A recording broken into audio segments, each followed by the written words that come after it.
శివరాత్రి మన హిందువుల యొక్క గొప్ప పండగ. ఈరోజు మాత్రం ప్రతి హిందువు నిష్ఠగా ఉపవాసాలు, జాగారాలు, అభిషేకాలు చేస్తారు. అసలు శివరాత్రి రోజు ఉపవాసాలు, జాగారాలు, బిల్వార్చనలు, రుద్రాభిషేకం ఇవన్నీ చెయ్యాలని ఎవరు చెప్పారు? అయితే దీనికి ఒక కారణం ఉంది. ఒకరోజు పార్వతీదేవి శివుడిని ఇలా అడుగుతుంది. మనుషులు చేసే అనేక పాపాల వలన మరల జన్మించి వాళ్ళు కర్మను అనుభవిస్తున్నారు.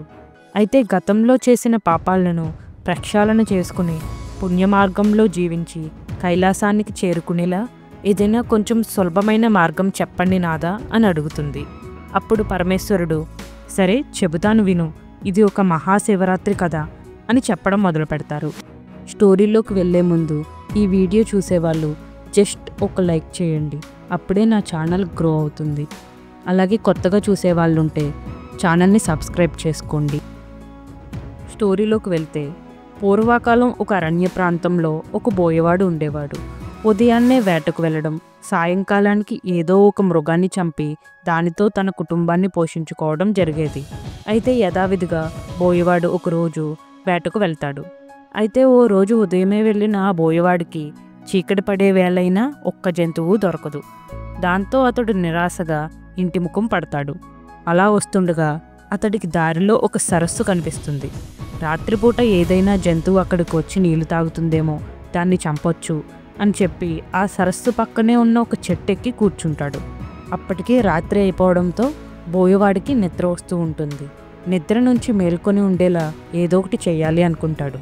చెట్టు మీద ఉన్న ఒక్కొక్క ఆకుని తెంపి కింద పడేస్తే అతనికి నిద్ర రాకుండా ఉంటుందని ఆలోచించి ఒక్కొక్క ఆకుని తుంచి కింద పడేస్తూ ఉంటాడు. అయితే అతనికి ఊతపదం శివ శివ అనడం, అతనికి తెలుసో తెలియకో శివ శివ అనడం అతని అలవాటు.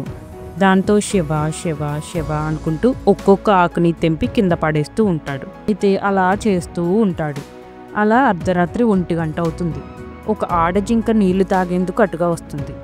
దాని మీదకు బాణాన్ని ఎక్కుపెడతాడు బోయవాడు. అయితే ఆ జింక తాను గర్భం దాల్చిందని, తనను చంపడం అధర్మం అంటూ వదిలిపెట్టాలని ప్రాయధేయపడుతుంది. మామూలుగా అయితే అతడి మనసు క్రూరంగా ఉండేది. కానీ ఆ జింకను చూడటం, పైగా అది మానవ భాషలో మాట్లాడేసరికి బోయవాడు దాన్ని ఏమీ చేయలేకపోయాడు. అలా 2 అవుతుంది. అప్పుడు ఇంకొక ఆడజింక అటుగా వస్తుంది. దాన్ని సంహరించాలనుకునే లోపే అది కూడా మానవ భాషలో బక్క చిక్కి ఉన్నానని, తన శరీర మాంసం అతడి కుటుంబానికి ఆకలి తీర్చదంటూ విడిచిపెట్టమని కోరింది.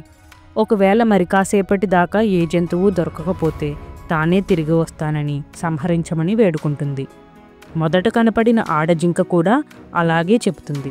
ఆ సంగతి గుర్తుకొచ్చి బోయవాడు ఆశ్చర్యపోయి, వీళ్ళంతా మానవ భాషలో ఎందుకు మాట్లాడుతున్నారు, సరే విడిచిపెడదామని చెప్పి వదిలేస్తాడు. అలా తర్వాత 3 అవుతుంది. 3 అయ్యేసరికి ఒక మగ జింక అతడికి కనిపిస్తుంది. సర్లే దీన్నైనా చంపుదామని బాణాన్ని ఎక్కుపెడతాడు. ఆ మగ జింక కూడా మానవ భాషలో 2 ఆడి జింకలు ఇటుగా వచ్చాయా అని బోయవాడిని అడిగింది. బోయవాడు వచ్చాయి అని, తనకు ఏ జంతువు దొరకకపోతే ఆహారంగా తామే మళ్ళీ తిరిగి వస్తాము అని కూడా చెప్పినట్లు బోయవాడు మగ జింకకు చెప్తాడు. అప్పుడు ఆ మగ జింక, అయితే ఆ 2 జింకలు నా భార్యలే, ఒకసారి నేను వెళ్ళి వాటిని చూసి మళ్ళీ తిరిగి వస్తాను అని చెప్పి అక్కడి నుంచి వెళ్ళిపోతాడు. అలా సమయం 4 అవుతుంది. సూర్యోదయ సమయం దగ్గర పడుతుంది. బోయవాడు తనకు మాటిచ్చి వెళ్ళిన 3 జింకల కోసం ఎదురు చూస్తూ చెట్టు మీదనే కూర్చుని ఉంటాడు. అయితే ఇంతలో మరొక జింక, దాని పిల్ల అటుగా రావడం కనిపించింది. విల్లెక్కు పెట్టిన బోయవాడితో ఆ జింక కూడా తన పిల్లను ఇంటి దగ్గర విడిచి వస్తానని, అప్పటిదాకా ఆగమని పలికి వెళ్ళింది. మరి కొద్దిసేపటికి 4 జింకలు బోయవాడికిచ్చిన మాట ప్రకారం అతడు ముందుకొచ్చి ముందుగా తనను చంపమంటే తనను చంపమని ప్రాధేయపడుతుంటాయి. అయితే ఆ జింకల సత్ప్రవర్తన బోయవాడిలో మార్పును తీసుకొస్తాయి. ఇంకా నేను ఈ వేటను చెయ్యను, నేను మారిపోతాను, ఏదో ఒక పని చేసుకుని బతుకుతాను అని బోయవాడు మారిపోతాడు. ఇంతలో దైవదూతలు ఆకాశంలోంచి కిందకు వస్తారు. నీవు శివుడు అనుగ్రహం పొందావు, నీవు మాతో కైలాసానికి పద అని చెప్తారు. అప్పుడు బోయవాడు, నేను శివుడిని పూజించడం ఏమిటి, నాకు అర్థం కాలేదు, కొంచెం వివరంగా చెప్పండి అని దైవదూతలను అడుగుతారు. అప్పుడు దైవదూతలు ఇలా అంటారు, ఈరోజు శివరాత్రి. ఈరోజు ఎవరైతే ఉపవాసాలు, జాగారాలు, అర్చనలు, అభిషేకాలు, శివనామస్మరణ చేస్తారో వాళ్ళకి పాపాలన్నీ తొలుగుతాయి. అటువంటిది నీకు తెలుసో తెలియకో ఈరోజు పొద్దుట నుంచి తర్వాత రోజు ఉదయం వరకు ఉపవాసం చేశావు, రాత్రంతా జాగారం చేశావు, శివనామస్మరణ చేశావు. నీవు చెట్టు ఎక్కుతుండగా నీ మొలకు కట్టుకున్న నీళ్లు తెగి చెట్టు పొదల్లో ఉన్న శివుడి పైన అచ్చనగా పడ్డాయి. అంతేకాకుండా నువ్వు తెంపిన ఆకులు బిల్వాకులు, అవి శివుడికి బిల్వార్చనగా మారాయి. అంతే, ఈరోజు శివరాత్రి కావడం నీవు శివుడు అనుగ్రహాన్ని పొందగలిగావు అని దైవదూతలు చెప్తారు. ఈరోజు చేసిన పుణ్యకార్య ప్రభావంతో నీలో మంచి మార్పు కలిగింది. అందుకే హింసని వదులుకున్నావు. నీకు శివుడు అనుగ్రహం కలిగింది.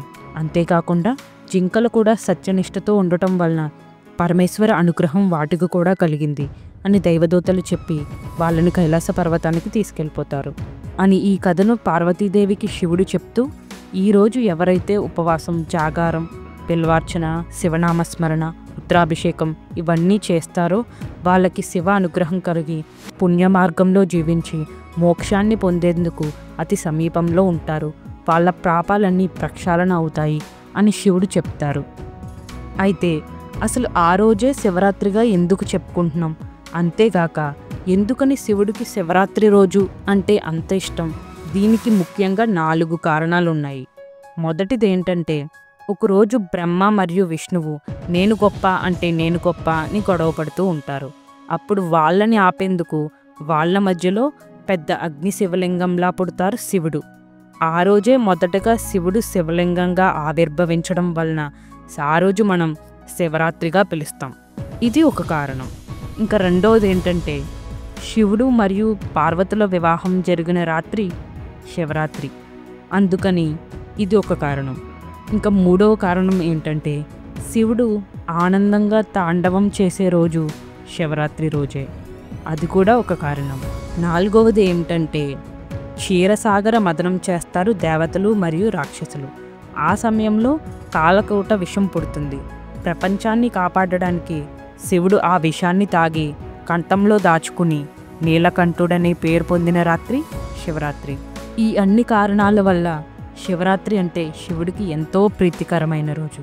అందుకే ఈరోజు భక్తి నిష్టలతో ఎవరైతే ఉపవాసాలు, జాగారాలు, అర్చనలు, అభిషేకాలు, శివనామస్మరణ చేస్తారో వాళ్ళు శివుడికి అతి చేరువలో ఉంటారు అని చెప్పి స్వయంగా శివుడే చెప్తారు. ఇది మహాశివరాత్రి యొక్క కథ. ఈ మహాశివరాత్రి గురించి మీకు ఎంతో కొంత నేను తెలియజేశాను అనుకుంటున్నాను. అంతేకాకుండా మన ఛానల్లో భక్త కన్నప్ప స్టోరీ కూడా ఉంది. భక్త కన్నప్ప పూర్వజన్మలో అర్జునుడే అనే వీడియో చాలా ఇంట్రెస్టింగ్గా ఉంటుంది, చూడండి. ఇంకా మన ఛానల్లో రావణాసురుడు పార్వతీదేవిని స్వయంగా కోరుకున్నాడు అనే వీడియో కూడా ఉంది. దానికి కారణం ఏమిటి అనే వీడియో నేను క్లియర్గా పెట్టాను, అది కూడా చూడండి. ఇంకా వారాహిదేవి గురించి, కృష్ణుడు గురించి, ద్వారకా గురించి మరిన్ని వీడియోస్ నా ఛానల్లో ఉన్నాయి. ఒక్కసారి ఛానల్ లోపలికి వెళ్ళి చూడండి. ఈ వీడియో నచ్చితే లైక్ చేసి ఛానల్ని సబ్స్క్రైబ్ చేసుకోండి. Thank you.